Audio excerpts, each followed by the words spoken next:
क्या आप सोच सकते हैं कि क्या कोई इंसान रेगिस्तान में ग्लेशियर बना सकता है? क्या कोई बिना बिजली के -15 डिग्री सेल्सियस पे ऐसा घर बना सकता है जिसके अंदर गर्म रहे और बाहर जो है ठंडक रहे? और क्या अकेला आदमी किसी कभी स्कूल में फेल होने वाला ताना अगर जिसे दिया गया हो, वो पूरे देश में एक शिक्षा व्यवस्था को चुनौती दे सकता है? आज हम बात कर रहे हैं उस असल जिंदगी के फुनसुक वांगडू। आपने 3 इडियट फिल्म देखा होगा। जिग में खेसरे नाम वांगुस फुंगुस वांगडू, जिनका नाम मुख्य रूप से फुंगुस वांगडू था, जिसने लद्दाख के पहाड़ों को सिर्फ बचाया ही नहीं बल्कि नई जिंदगी दिया।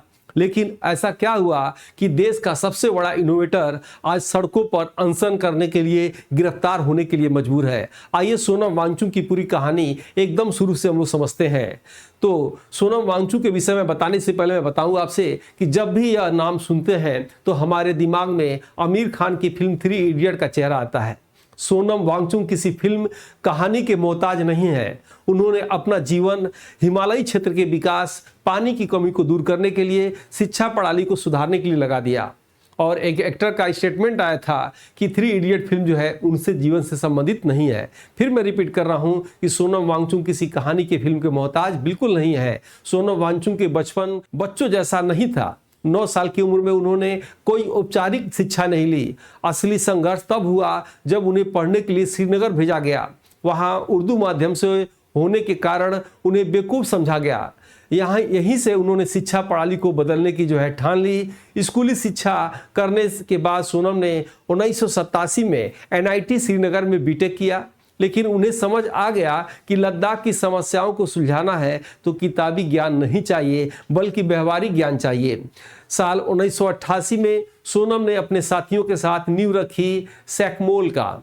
यह उन बच्चों के लिए सिस्टम था जो फेलियर बच्चे थे, वो इस विद्यालय में सैकमोल में पढ़ा करते थे। यह पूरा कैंपस 100% सौर ऊर्जा से चलता था। यहाँ बच्चे किताबें नहीं रटते थे और जो है बल्कि खुद सोलर हीटर बनाकर अपनी समस्याओं का समाधान सीखते थे, जैसे लर्निंग बाय डूइंग में किलपैट्रिक द्वारा इस सिद्धांत को कहा गया था। 1994 में सोनम ने सरकार के साथ मिलकर ऑपरेशन न्यू होप शुरू किया। इसका नतीजा यह हुआ कि लद्दाख में 10वीं कक्षा में पास होने वाले छात्र का प्रतिशत जो पहले महज 5% था, वो बढ़कर सीधे 75% से पार पहुंच गया। लद्दाख एक बहुत ठंडा रेगिस्तान है। वसंत ऋतु में यहाँ पानी की भयंकर कमी होती है। इसका समाधान सोनम ने निकाला आइस स्तूप से। सर्दियों में जो पानी बर्बाद होता था उसे पाइप के जरिए ऊंचाई से फव्वारों की तरह छोड़ा जाता था। माइनस तापमान के कारण हवा में भी जमकर एक विशाल शंकु, जो आप चित्र देख रहे होंगे, शंकु के आकार ले लेता था। गर्मियों में ये पिघलकर किसानों को पानी देता था। साल 2009 में आई फिल्म 3 इडियट फुंगुस वांगडू किरदार बहुत हद तक उन्हीं से प्रेरित था, जिसने देश को सिखाया कि काबिल बनो, कामयाबी झक मार के पीछे आएगी। वो सोनम वांगचुक थे। उनके असाधारण योगदान के लिए साल 2016 में उन्हें रोलेक्स अवार्ड दिया गया। 2018 में एशिया का नोबेल पुरस्कार कहा जाने वाला रैबन मैग्सेस पुरस्कार, जो फिलीपींस के राष्ट्रपति की याद में दिया जाता है, इनको दिया गया। भारतीय सेना के लिए उन्हें सोलर हीटेड मिलिट्री टेंट बनाया, जो -14 डिग्री सेल्सियस में भी अंदर और +15 डिग्री सेल्सियस तापमान रखता है। सोनम यही नहीं रुके, उन्होंने HIAL की स्थापना की। यह पहाड़ों के लिए विशेष विश्वविद्यालय है। उनका एक ही मंच है, स्थानीय समस्याओं का समाधान और स्थानीय ज्ञान से ही संभव।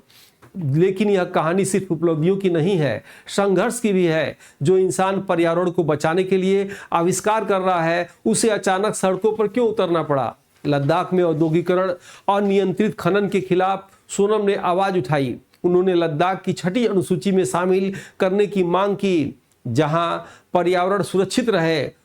इसके लिए उन्होंने माइनस तापमान में 21 दिनों तक क्लाइमेट फास्ट रखा, भूख हड़ताल रखा। 2024 में शुरू हुआ ये जन आंदोलन 2025 तक आते आते एक राजनीतिक मुद्दा बन गया। 26 सितंबर 2025 को लद्दाख में हुई हिंसा के बाद सोनम वांगचुक को राष्ट्रीय सुरक्षा कानून NSA के तहत हिरासत में ले लिया गया। विवाद अपनी जगह पे है, लेकिन सोनम वांगचुक का मूल काम और उनका विजन आज भी उतना ही प्रासंगिक है जितना हमें सिखाया गया कि प्रकृति से लड़के नहीं बल्कि उसके साथ सामंजस्य बिठाकर हम सब बच सकते हैं। आप सोनम वांगचुक के काम और लद्दाख के हालिया विवादों के बारे में जो है क्या सोचते हैं?